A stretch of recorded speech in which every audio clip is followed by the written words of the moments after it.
नमस्कार, मी मिलिंद जी सरदार. आज आपण दया आणि क्षमा या दोन शब्दांचा नक्की शरीरावर काय परिणाम होतो हे आपण विस्तृतपणे बघणार. सर, दया आणि क्षमा यांचा शरीरावर काय परिणाम होतो याबद्दल थोडं सांगू शकता प्लीज? नक्कीच. बघा, राग ही अशी गोष्ट आहे की रागामुळे आपण विष तयार करतो आणि स्वतः ते पूर्णपणे पितो. म्हणजे हे बुद्धाने, गौतम बुद्धाने सांगितलेलं आहे की राग हा आपण स्वतः विष तयार करून स्वतःच पितो आणि दुसऱ्याच्या मृत्यूची अपेक्षा करतो. अशा सर्व गोष्टी करता. उदाहरण देतो तुम्हाला. समजा तुमच्या एखादी व्यक्ती आहे जिचं तुमच्याशी जमत नाही, भांडण झाले, त्या व्यक्तीचा तुम्हाला राग येतो, बरोबर. आता ती व्यक्ती समोर आल्यावर तुमचं ब्लड प्रेशर 120-80 राहील का वाढेल? वाढणार, बरोबर आहे. कारण ती व्यक्ती समोर आल्यावर तो राग आणखी उफाळून निघतोय आणि त्याच्यामुळे मानसिक शरीराचा परिणाम हा हृदयावर होतोय आणि त्यामुळे तुमचं ब्लड प्रेशर वाढतं. आता अशी व्यक्ती जर तुमच्या रोज घरातली किंवा ऑफिसमधलीच असेल तर तुमचं बीपी नॉर्मल होईल का? डॉक्टरांची गोळी बंद होईल का? नक्कीच होणार नाही. त्यामुळे त्या माणसाला माफ करणं हे सर्वात सोपं आहे. कारण आपण एका जन्मामध्ये जग बदलायला आलेलो नाही, बरोबर आहे. पण जगाला आहे तसं मी जर स्वीकार केला तर त्यांच्याबरोबर राहणं हे सहज शक्य आहे. आणि म्हणून माफ करणं हे त्याच्यावर राग दाखवण्यापेक्षा, त्याला शिक्षा करण्यापेक्षा त्याच्यावर दया करणं किंवा त्याला माफ करणं हे सोपं आहे. त्यामुळे फॉरगिव्ह आणि फॉरगेट हे दोन फॉर्म्युले जर मी कायम स्वतःबरोबर ठेवले तर शारीरिक आरोग्याचं कसं राहतं तर या गोडबडींमुळे जेव्हा माझा राग वाढतो तेव्हा याचा परिणाम माझ्या मानसिक आरोग्यावर होतो. मानसिक आरोग्य झालं का चुकीचे हार्मोन, निगेटिव्ह हार्मोन तयार होतात, ज्याचा इम्पॅक्ट माझ्या शारीरिक आरोग्यावर होतो आणि इथून आजारांची निर्मिती होते. पण तेच ज्यावेळी मला कळलं की हा चुकलाय किंवा मी चुकलोय, जर तो चुकला असला तर त्याला फॉरगिव्ह करणं, मी चुकलो असलो तर त्याची माफी मागणं, हे दोन फॉर्म्युले जर आयुष्यभर बरोबर ठेवले तर आनंदी जगणं आणि सुदृढ जगणं हे सहज शक्य आहे.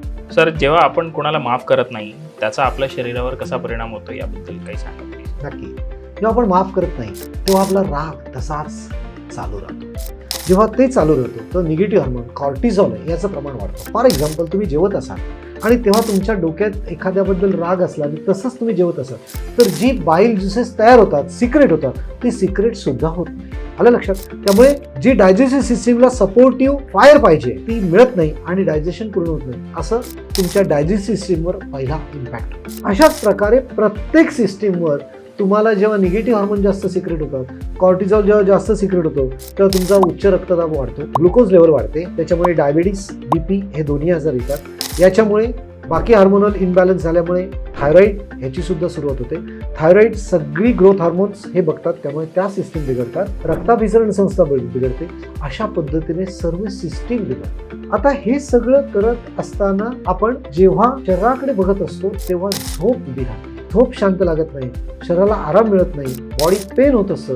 त्यामुळे जेव्हा तुम्ही कोणाला माफ करत नाही, तो राग जेव्हा तसाच डोक्यात ठेवता तर 100% आपलं शारीरिक आणि मानसिक आरोग्य बिघडतं. माफ केल्यामुळे शारीरिक आरोग्य कसे सुधारते सर, याबद्दल काही सांगा? बघा, जेव्हा आपण दुसऱ्याला माफ करतो तेव्हा त्या विचारांपासून आपण अलिप्त होतो, आपण रिलॅक्स होतो. त्यामुळे जो कॉर्टिझॉल रागामुळे तयार होत असतो त्या कॉर्टिझॉलची लेवल कमी होते आणि त्यामुळे शारीरिक दाह जो होतो तो कमी होतो.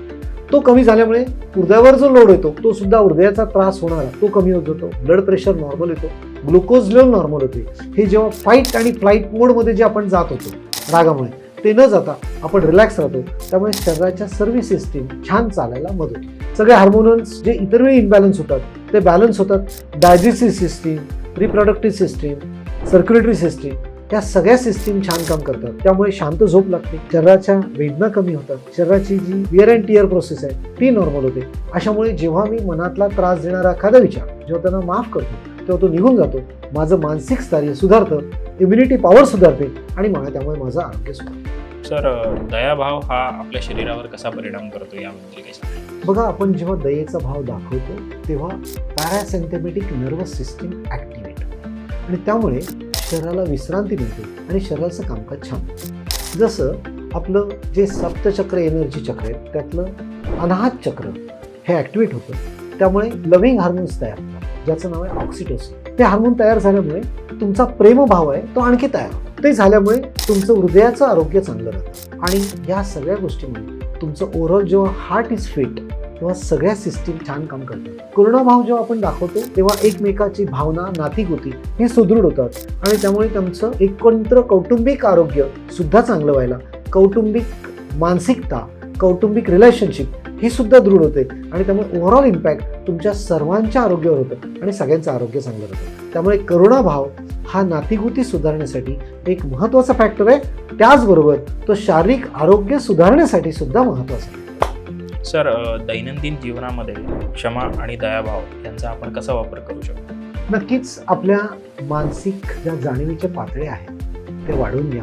ते कसं वाढेल तर नेहमी ध्यान केल्यावर तुमच्या जाणीवेच्या पातळ्या हळूहळू वाढतील. मग जे मी करत असताना मी इथे चुकतोय का की दुसरा चुकलाय, ह्या जाणीवेच्या पातळ्या वाढल्यावर जर तिथे तिथे तुम्ही चुकाल तिथे माफी मागणं, दुसरा चुकत असेल त्याला माफ करणं हे तुम्हाला सोपं असेल. आता हे करत असताना जरी काहींना आपण माफी मागू शकत नसलो तरी त्यांचं एका पत्रावर त्यांना लिहून काढा आणि त्यांना माफी मागा. मग ते पत्र तुम्ही पाठवलं तरी चालेल किंवा नाही पाठवलं चालेल, पण तो तुमचा भाव, ती हार्मोन्स चांगले सिक्रेट करू. याच्यानंतर नियमित व्यायाम केल्याने तुमची शारीरिकता आणि मानसिकता छान राहायला मदत होईल.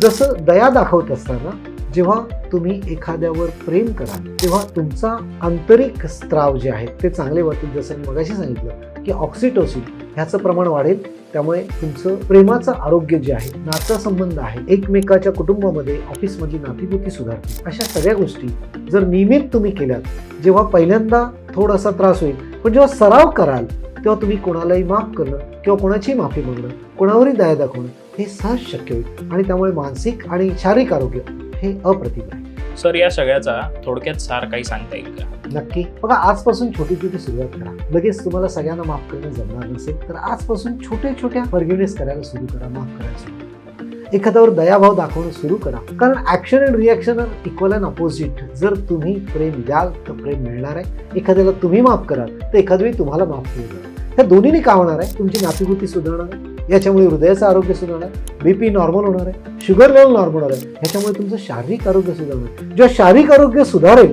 तेव्हा पुन्हा तुमचा फॉरगिव्हनेस वाढणार आहे. हा सायकल चालू राहिली तर तुम्ही आणि तुमचं कुटुंब आनंदात आणि मजेत राहणं हे सहज शक्य होणार आहे. तर आजपासून सर्वांनी आपण ही प्रॅक्टिस फॉरगिव्हनेस आणि कंपॅशन याची सुरू करूया. And be healthy, be happy. आता माझं बघितलं त्याबद्दल धन्यवाद. तुम्हाला काही शेअर किंवा कॉमेंट्स करायचे असेल तर प्लीज शेअर.